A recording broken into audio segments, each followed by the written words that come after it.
Nanquang Garments produce clothing for Nygaard and Reebok, amongst others.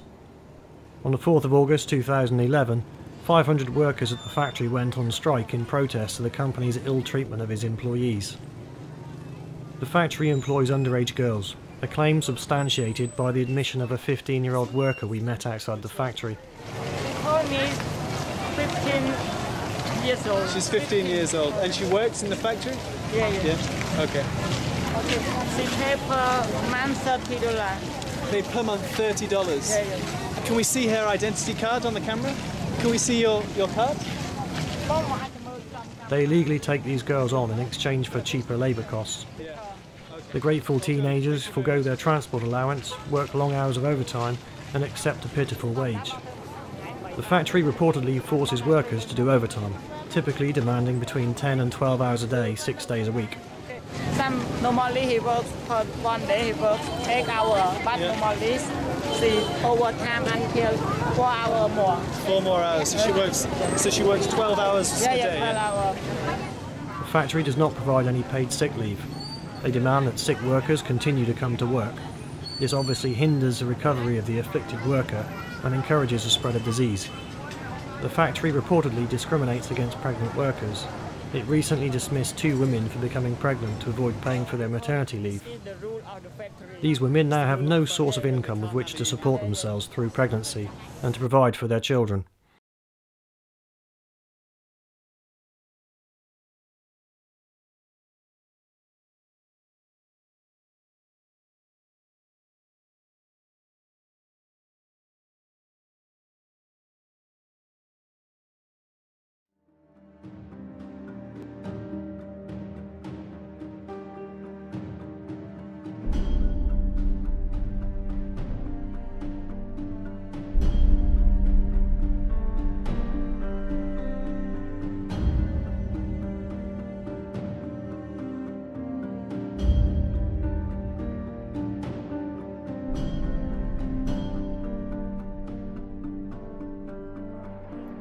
So how do you feel when Americans buy Chinese products?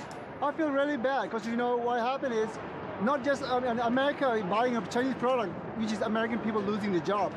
I was laid off 3 times within 6 months until I was permanently laid off. I graduated with my bachelor's in 2004. I've been out trying to use that, of course, because I spent a lot of money going to school, and I haven't been able to find anything. China, I think, is responsible for, wiping out a good deal of the manufacturing that we have or had in Northeast Ohio.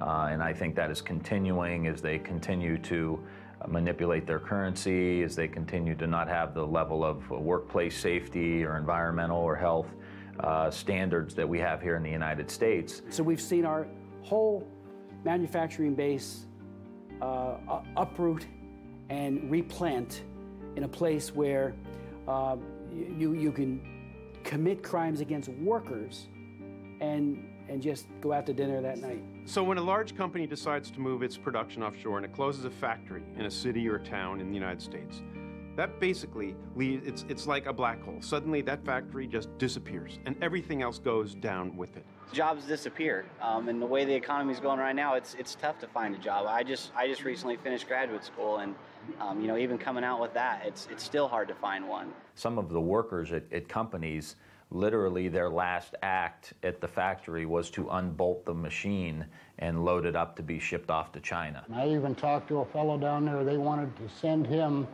over to China to teach the people how to run the machines that they were shipping over there. He was 63 years old. He said, I only got 2 more years to go and I can retire, so I'm not going to bother doing it. He said, bad enough they took my job, now they want me to show them how to do it too. People who were supplying that plant with materials, equipment, maintenance services, even the accounting firms, design firms, R&D firms, and then all the other services around it like restaurants, what happens to them? They're doomed. They go down with it. They can't follow that company offshore to Shanghai.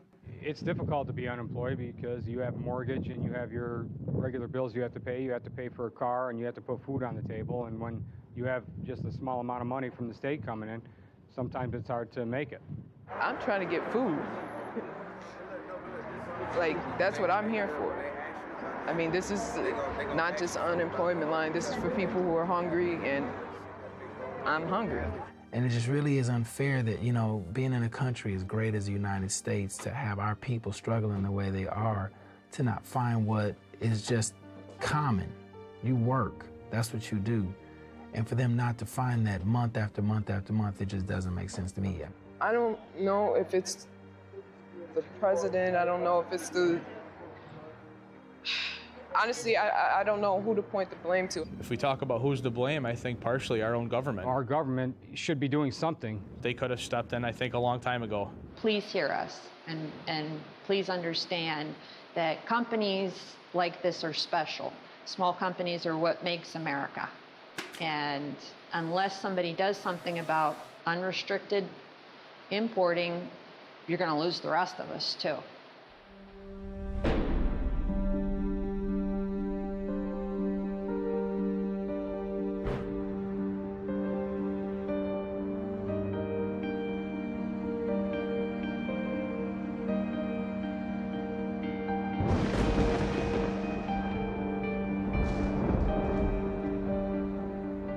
We've never had a really big and hostile country come into our markets. Most of the international competition we have faced from Japan, from Germany, from the rest of Europe has come without a sense that behind it was a government that has sought confrontations with the United States on a regular basis. The WTO, it's not based here.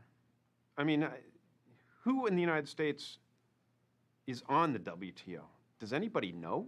In 2001, China joined the WTO, the World Trade Organization, with the strong support of a Democratic president and a Republican-controlled Congress. Before the ink was dry on this free trade agreement, China began flooding American markets with its illegally subsidized and very dangerous exports, while the big multinational companies that had lobbied heavily for the agreement rapidly accelerated the offshoring of American factories and American jobs to China. Today, as a result of the biggest political shell game in American economic history, China has stolen thousands of our factories and millions of our jobs. Multinational corporation profits are soaring, and we now owe over $3 trillion to the world's largest communist nation. This was not how it was supposed to turn out. Ladies and gentlemen, the President of the United States. When William Jefferson Clinton was selling China's entry into the World Trade Organization to the American people. If you believe in a future of greater openness and freedom for the people of China, you ought to be for this agreement. If you believe in a future of greater prosperity for the American people, you certainly should be for this agreement. If you believe in a future of peace and security for Asia and the world, you should be for this agreement. This is the right thing to do. It's an historic opportunity and a profound American responsibility. In pushing for China's entry into the WTO, President Clinton embraced a doctrine dating back to President Richard Nixon, known in Washington circles as the policy of engagement. Peking, historic site for an unprecedented meeting between East and West. President and Mrs. Nixon arrive, and Premier Zhou Enlai is on hand to extend an official welcome to the presidential couple. It's Mr. Nixon's initial move toward his self-proclaimed goal, a generation of peace. Here, President Clinton offers his own vision of the goal of engaging China. I don't believe it's right to crack down on people for their religious views or their political expression or because they want to be in an association like the Falun Gong. I don't think that's right. But I don't believe that we will have more influence on China by giving them the back of our hand. In masterfully arguing for China's entry into the World Trade Organization, President Clinton promised the brightest of futures for both American workers and American manufacturers. Economically, this agreement is the equivalent of a one-way street. It requires China to open its markets with a fifth of the world's population, potentially the biggest markets in the world. For the first time, China will agree to play by the same open trading rules we do. Never happened before. For the first time, our companies will be able to sell and distribute products in China made by workers here in America. And by economically engaging China, both Democrats and Republicans argued this would ultimately democratize the Chinese dragon and free the Chinese people.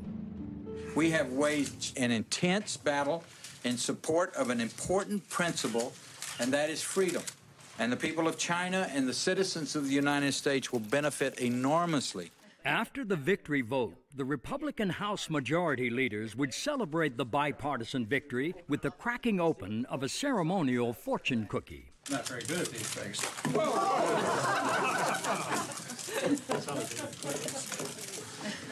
It's got a lottery number, no. It says, new American proverb. New prosperity awaits you because normal trade relations. Yeah! It's a confrontation of worldviews that we will win, and I'm looking forward to the future.